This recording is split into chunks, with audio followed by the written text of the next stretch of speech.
Hey everyone, welcome to MintCast. I'm your host, Mnar Adley. This is an interview series featuring dissenting voices the mainstream media would rather silence. Today, I'm joined by independent journalist, writer, and researcher Vanessa Beeley, who's based in Damascus, Syria. She's been covering the conflict in Syria for many independent media outlets, including Mint Press News. And today, she's here to join me to discuss the recent escalation between Washington and Syria. Recently, the Joe Biden administration, within its first 3 months within office, dropped 1.75 tons of bombs on a town on the border of Syria and Iraq, killing 22 people amid a global pandemic when the majority of Americans are still waiting on their stimulus checks. So we're here to discuss this with Vanessa. She's on the ground. Thank you, Vanessa, for joining us today. Hi, it's really good to be back on. It's good to see you. Yeah. Tell us about the latest escalation between the United States and Syria in the last couple of weeks. Well, I mean, basically, this started as far back as New Year's Eve, when we saw an uptick in ISIS attacks on Syrian Arab army positions, on arterial roads, on oil depots, fuel depots, etc. Just leading up to Joe Biden's inauguration. And then, of course, 36 days into after his inauguration, we saw the violation of international law and the bombing of Syrian territory right on the border, as you said, with Iraq in an area called Al-Bukamal. Al-Bukamal is a major trade crossing, let's say, between Iraq and Syria, and it's one of the few crossings that is not under control of Turkey or of the US or of the Syrian Democratic Forces or the Kurdish separatists.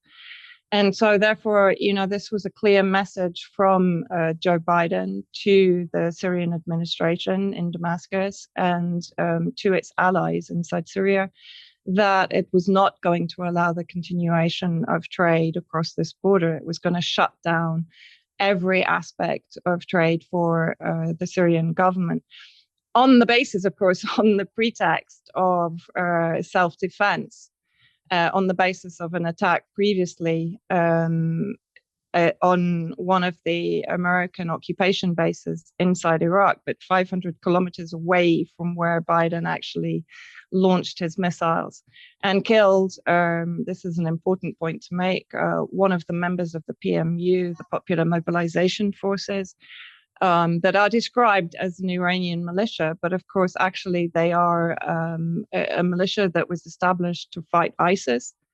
Of course, America is claiming to fight ISIS inside Syria and Iraq.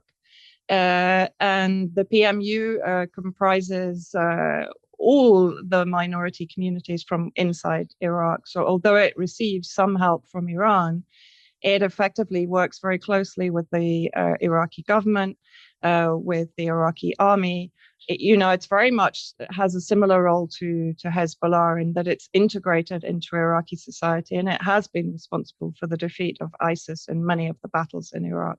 And so, talking about this pretext that was used, you mentioned that we heard it all over the news, right? It was the United States targeting Iranian-backed militias. I mean, we hear this often so much in the coverage of Syria. It's like, why is the United States in Syria targeting Iranian militias? Can you explain that to us? No, it's extraordinary. I mean, what was extraordinary is immediately after this attack, how all the mainstream media basically ran with the Pentagon tagline, which was that this was in retaliation for the attack, which, by the way, has not been claimed by any of the Iranian militia. So in my view, there is a very strong chance that these are Israeli false flags designed to enable the Biden administration to carry out this unlawful aggression against Syria on the basis that it's attacking Iranian militia that is attacking US bases. US bases, of course, that Iraqi parliament has voted to leave, to vacate Iraq. So very rapidly, of course, Biden's troops inside Iraq are becoming vulnerable assets rather than, as he describes them, defensive troops inside Iraq. The anti-Iran tagline is part of the ramping up of aggression again, or rather the threat of aggression against Iran. And of course, this is being led by Israel. Israel is furious that Biden is returning to the nuclear deal that Obama established and Trump basically backed out of, which was to the huge pleasure of Israel. So, of course, we're going to see now Israel putting pressure on Biden to effectively turn back on the aggression against Iran. That's why I think there's a very strong possibility that Israel is orchestrating the attacks on the US bases in order to prevent Biden coming to the table to talk with Iran. It's also an indication of Biden's weakness. You know, the fact that he's caved into the neoconservative influences inside Washington at his first, within 40 days of his presidency, basically. So it's a clear indication to Iran that Biden is a weak negotiating partner, that he's going to be pressured both by Israel and by the neoconservative elements inside his own administration and bipartisan neoconservative elements, right? These days, I see so little difference between Republican, Democrat. We've just seen the continuation of the roadmap that was established under kind of Clinton, Bush, Obama, carried on through Trump. Trump was very much the economic battering ram inside Syria, effectively to surround Syria on all sides and to bring its knees economically before Biden came in, and is effectively increasing the US military footprint in Syria. And talking about this roadmap, this plan that the United States and the neocons and the neoliberals, whether Republican or Democrat, have for Syria. I know that things change a little bit during the Trump administration, but where do you see that plan headed towards under the Biden administration?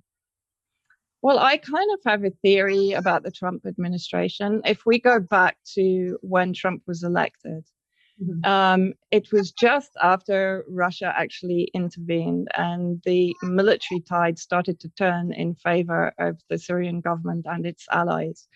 So I tend to also see that all US elections, as they are in the UK, are pretty much orchestrated and that the results are known very much in advance. And I think at that point, they realized that were Clinton to come in, she wouldn't have a clear military view, right? Because Russia had taken everyone by surprise by intervening in the way it did. And I think at that point, it was allowed for Trump to come in because Trump, as I said, effectively, although people always say he didn't start any wars, but actually in Syria, he probably caused greater damage than the Obama administration, strange though that may seem. But economically, and not only economically, I mean, he ramped up the sadistic economic sanctions that only ever target the people of any prey nation. They never target what the US administration is telling you they're targeting.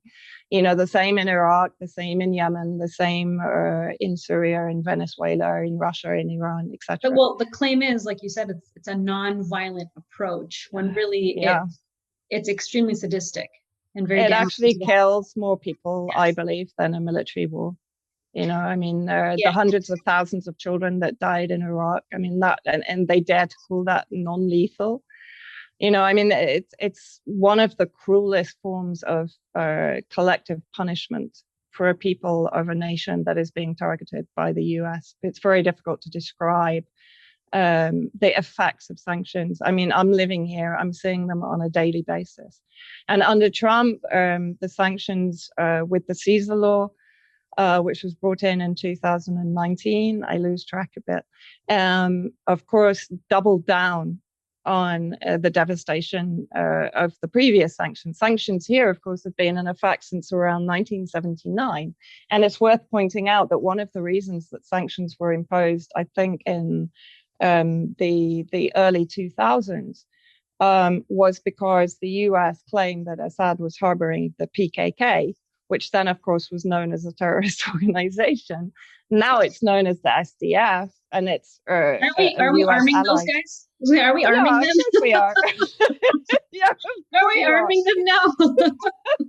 Yeah, you're arming them and you're giving them Syrian territory. You know, I mean, it's an ongoing pattern, right? We see it time and time again when the US's enemy becomes its best friend when it serves a purpose, right? And that's exactly what's happening now.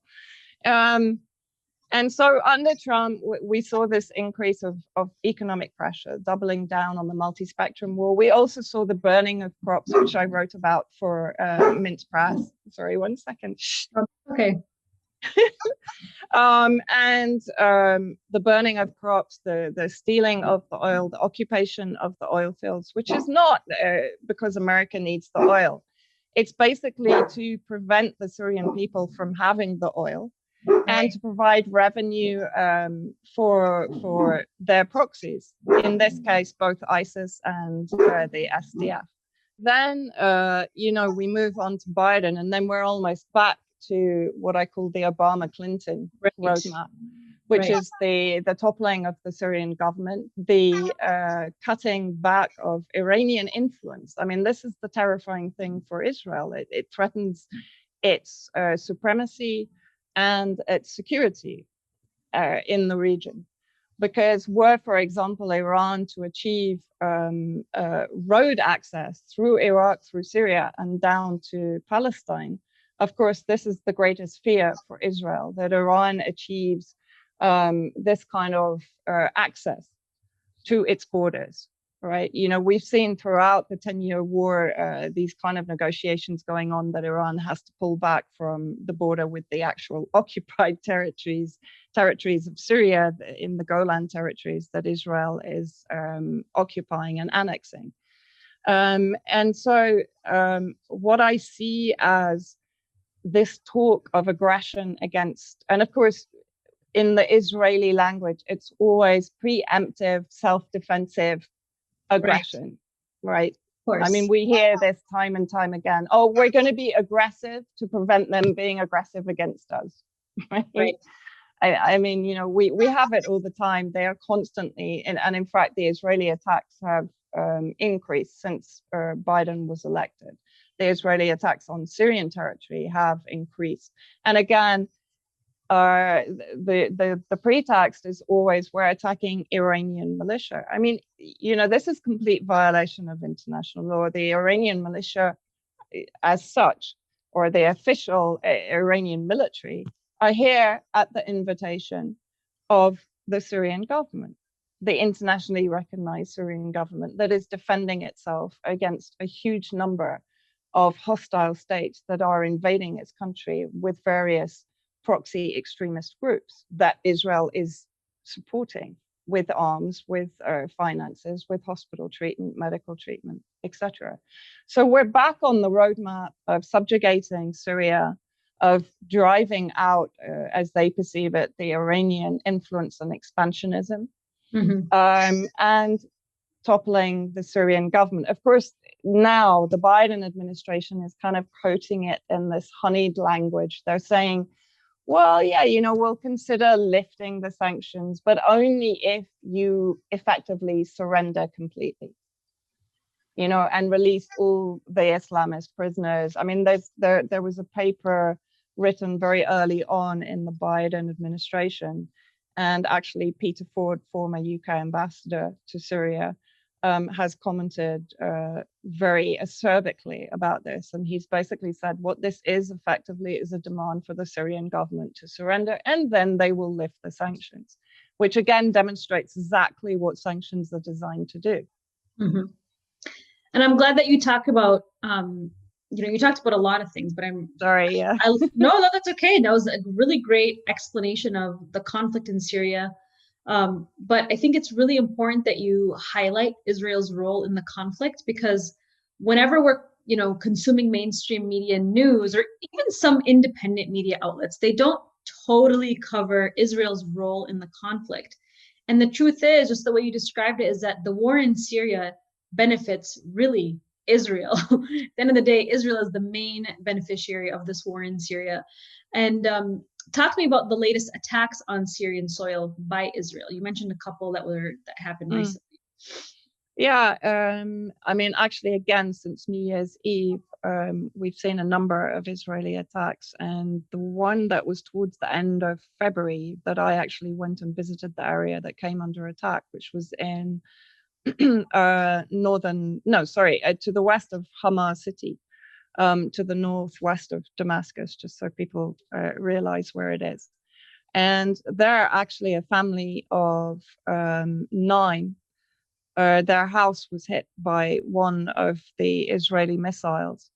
5 members of the family were killed and 4 were grievously injured. The house itself was destroyed, and a number of neighbors were badly injured in the attack, and their shops, their houses were destroyed. This was a very tightly packed suburb of Hama.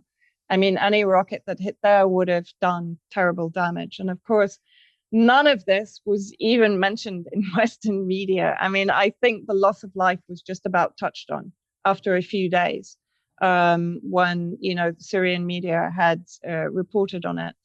But of course, there is never any condemnation of Israel for carrying out, except by Russia.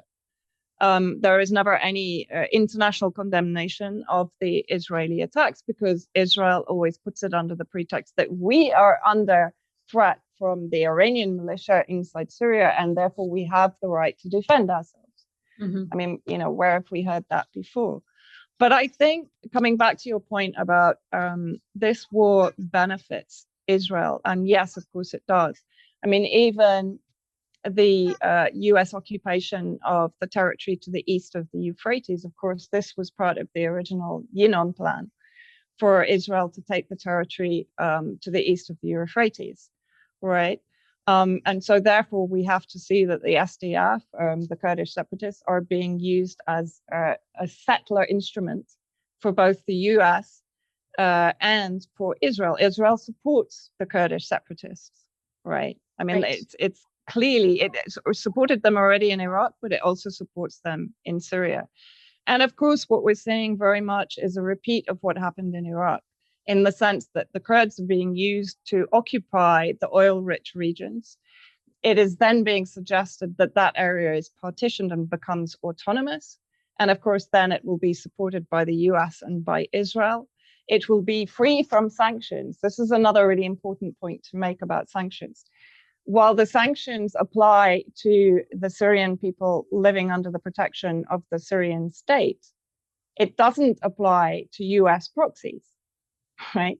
And that includes Al-Qaeda and all manner of affiliates. It applies to ISIS. So they're not sanctioned. They're not sanctioned.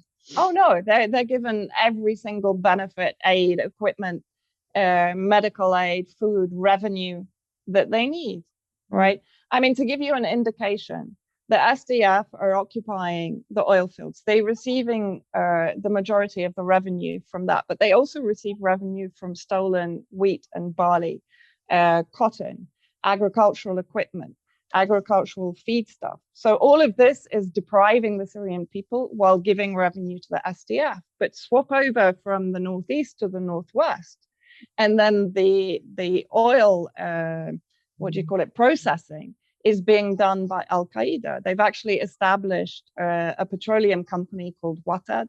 There are actually now 2 competing for the monopoly with each other, but both affiliated to Al-Qaeda. I'm so sophisticated. And yeah, it is. They have cryptocurrency. Seriously. I mean, they have Bitcoin and cryptocurrency. We just have inflation. Seriously. I mean, people don't realize that the actual insanity of this entire construct, and how it's being narrated to you by the US. Right. And I was actually going to ask you next, what is happening to Syria's oil right now? Can we go there? Yeah.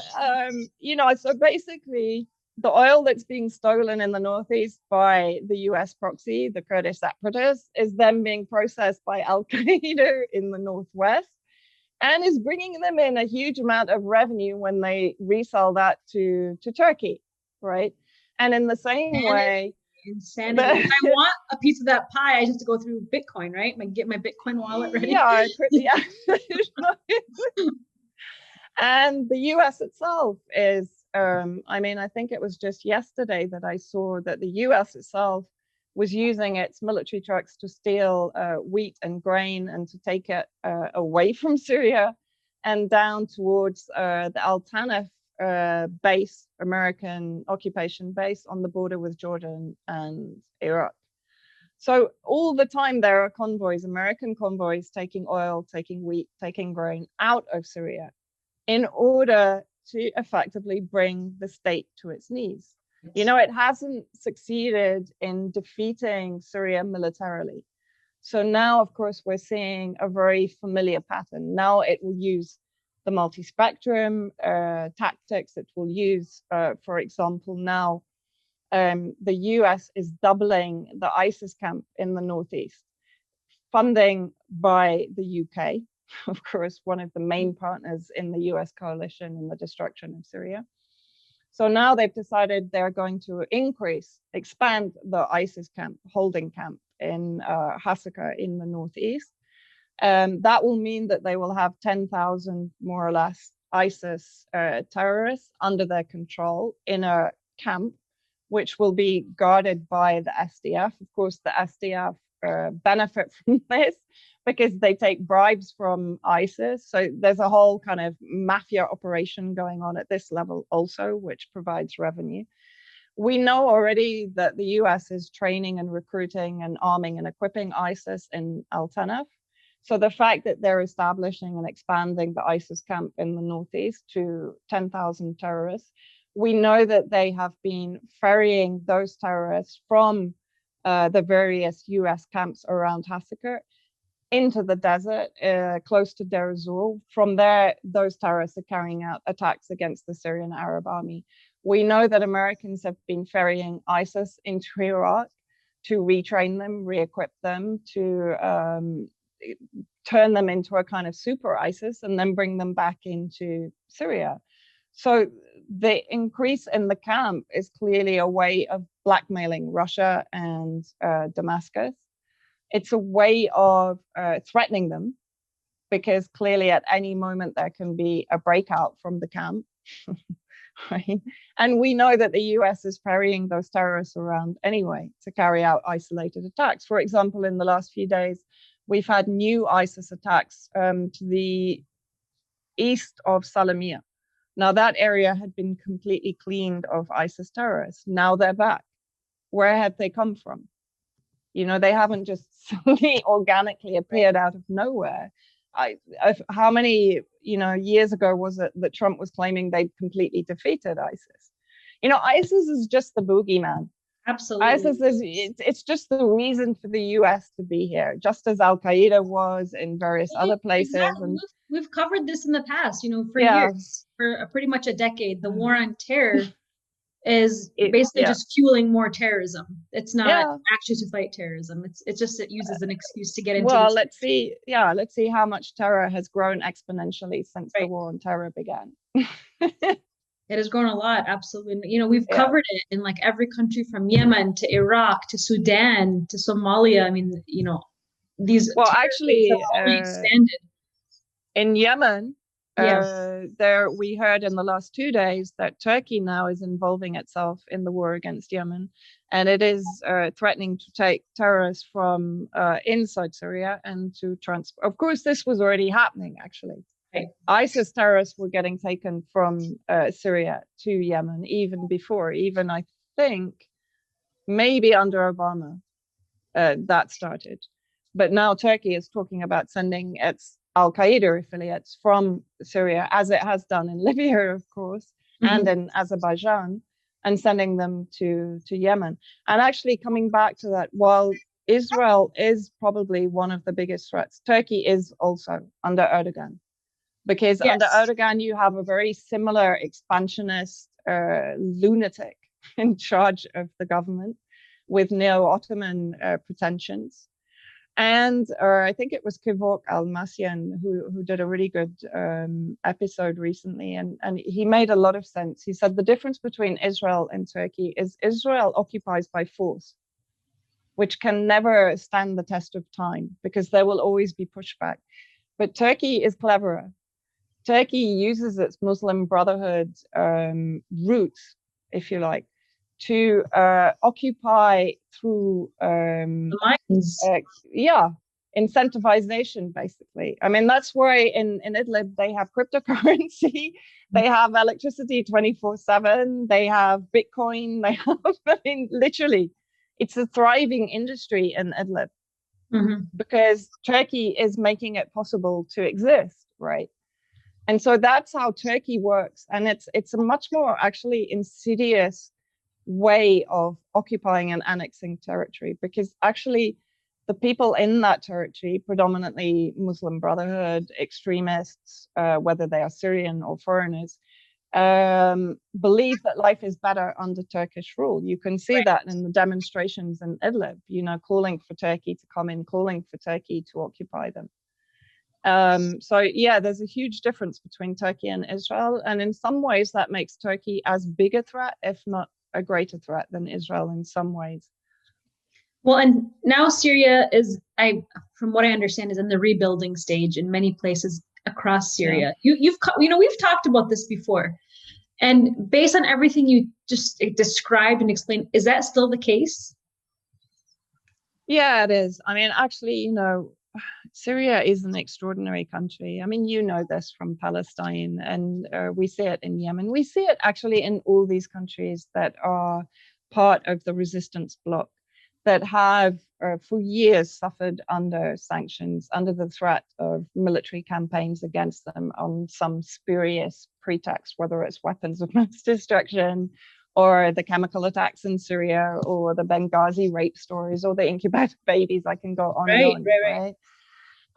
But basically, all these countries have the kind of sword of Damocles over their head all the time. They live with it.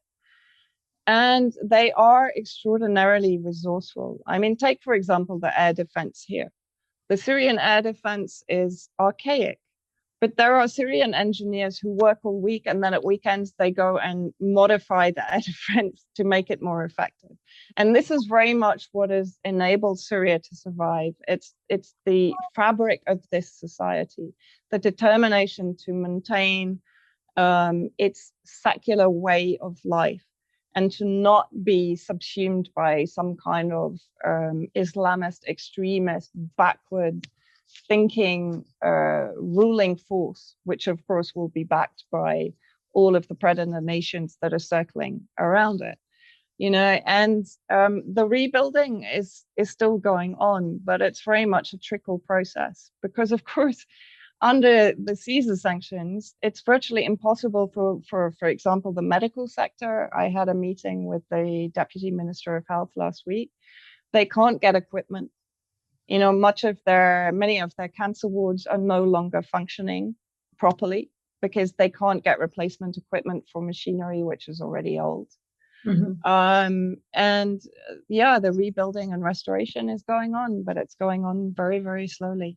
Right. I suppose sanctions would affect that so much based on what you're telling me. Yeah, totally. And talk to me about, I want to wrap up here very soon, but I want to know about the countries that are helping Syria. I know that Venezuela has stepped in, Iran has stepped in, rebuilding Syria. I mean, what is the dynamics here in looking for those who are actually in support of Syria rebuilding and and continuing to be a sovereign nation? Well, actually, I mean, there are a number of countries like Czechoslovakia, for example, and South Africa, who never left their embassies here, you know, and they stayed throughout the war. And actually, they've been quietly very supportive from various trade perspectives, etc.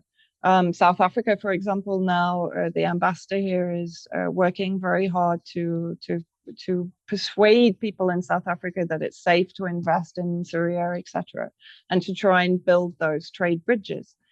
Iran, of course, is doing whatever it can with providing oil. The same from Russia. You know, what Russia has done on a humanitarian basis, on a military basis, is extraordinary. I'm not saying that Russia is not benefiting from this, of course. I mean, under Putin now, Russia has achieved what the Soviet Union never achieved, which is, to a degree, almost supremacy in the Middle East. I mean, Russia now has become the pivotal power here, more so than America. Okay. And that's a big achievement for Russia. So let's not rule out the fact that they are receiving benefits from what is going on inside Syria, as is everyone. And that is one of the big complexities and one of the big problems here also. China is another one who's obviously helped through vetoes at the UN, the same as Russia. And that's another point. Russia has been probably the strongest ally at the UN and a very important ally for Syria at the UN, pushing back against the chemical weapon claims, etc. And who have I covered? Hezbollah, of course, who again have committed themselves to the military campaign here, without any real benefit for Hezbollah, other than, of course, the security of Syria on the border with Lebanon, and the protection of an ally of Palestine. So all these countries are doing what they can, but of course, they are all also under sanctions themselves. Right. And they are trying to, for example, to create economic circumnavigation of the sanctions through creating currencies, through creating economic trade lines, etc., that can circumnavigate the dollar and try and avoid the sanctions. But it's tough. Absolutely. I mean, to rebuild a country that has been ravaged and attacked from every corner of the world is going to take some time. I mean, you just look at Gaza. This tiny strip of land has been completely just brought down to rubble. And how much time is that going to take to rebuild? Or countries like Sudan or Yemen, it's just going to take so much time and effort. But Vanessa, I appreciate you being here with us today. I always learn so much from you, and I really appreciate you being on the ground in Syria to share these facts with our audiences, because our mainstream corporate media has failed us so miserably on really educating the public about what truly is happening in Syria. And of course, we know why. It's because they're promoting the war there. So thank you for joining MintCast. Thank you. Thank you so much for having me back on. And anytime you want to talk through events here, I think they're going to be moving forward pretty rapidly now.